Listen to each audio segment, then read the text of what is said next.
శ్రీ మల్లికార్జున స్వామి దేవస్థానం ఐనవోలు 2026 జాతర జనవరి 13వ తేదీన ధ్వజారోహణ కార్యక్రమంతో ప్రారంభమైంది.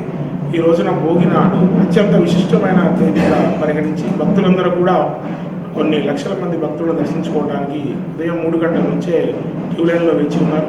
వారికి ఏ విధమైన ఇబ్బంది లేకుండా ఉచిత దర్శనం, 50 రూపాయలు, 100 రూపాయల దర్శనం, అలాగే ప్రత్యేక దర్శనం, ఇలా 4 రకాల క్యూ లైన్ల ద్వారా భక్తులకు దర్శన సదుపాయాన్ని కల్పించడానికి ఏర్పాట్లు చేసుకున్నాం.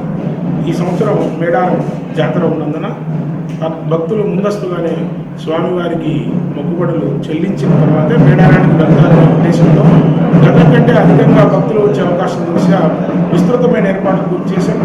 గౌరవ దేవాదాయ మంత్రి కొండా సురేఖ గారు, ఎమ్మెల్యే శ్రీ నాగరాజు గారు వివిధ ప్రభుత్వ శాఖల యొక్క సమన్వయంతో అన్ని ఏర్పాట్లను పూర్తి చేసి స్వామివారి దర్శనానికి భక్తులకు ఏ విధమైన ఇబ్బంది లేకుండా దేవాదాయ శాఖ నుంచి సిద్ధం చేయడం జరిగింది. సార్, బందోబస్తు విషయంలో సిబ్బందిని ఎంతమంది ఏర్పాటు చేస్తారు?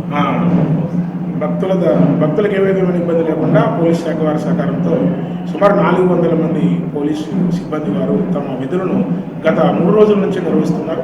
జాతర పూర్తయ్యే వరకు కూడా వారు ఇదే ప్రాంగణంలో భక్తులకు ఏ విధమైన ఆటంకం లేకుండా ఏర్పాట్లు ఈ విధుల్లో ఉంటారు. దీంతో పాటుగా 230 CCTVలను దేవాలయ ఆవరణ, పార్కింగ్ ప్లేస్లు, భక్తులు విడిది చేసే ప్రదేశాల్లో ఏర్పాటు చేయడం జరిగింది. గతంలో పోలిస్తే ఈ సంవత్సరం ఏ విధమైన టికెట్ల రేట్ల పెంపు లేదండి.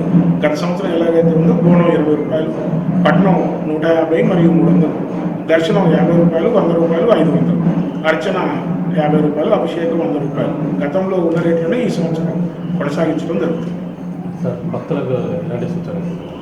భక్తులు తమ పరిసరాలను పరిశుభ్రంగా ఉంచుకొని ప్రశాంతమైన వాతావరణంలో స్వామివారిని దర్శించుకోవాల్సిందిగా భక్తులకు దేవాదాయ శాఖ పక్షాన మనవి చేస్తూ ప్రశాంత వాతావరణంలో స్వామివారిని దర్శించుకొని మల్లికార్జున